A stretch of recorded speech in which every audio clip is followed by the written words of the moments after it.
আমি জিডি করেছি, একজন অফিসারের দায়িত্ব কি?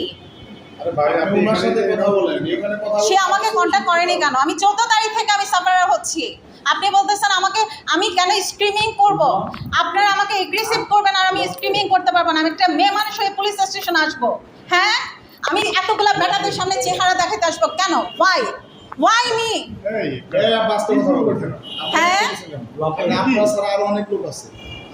আপনি কি একা এই বাংলাদেশে একজন মানুষের কি আপনাকে একটা অফিসার দেওয়া হয়েছে, আপনার কথা বলুন। তো এখানে যখন আমি এই ফাইলটা করেছি, হ্যাঁ, এই লোকটা, এই অথর্ব পুলিশ অফিসার আমাকে একবারও কন্ট্যাক্ট করেছে? করছে কিনা সেটা আপনি যেখানে আমাদের আপনার সাথে কথা বলেন, আপনি এই যে অথর্ব পুলিশ অফিসার আমার সাথে কন্ট্যাক্ট করেছে। হ্যাঁ, আপনি ল্যাঙ্গুয়েজটা ঠিক করেন। আপনি যেভাবে মিসবিহেভ কি করছেন, ল্যাঙ্গুয়েজটা ঠিক যেভাবে করেন। মিসবিহেভ করছেন এভাবে হয়ে যাচ্ছে। মিসবিহেভ করবো না কেন? আপা আমাকে 14 তারিখ থেকে নাচাচ্ছেন।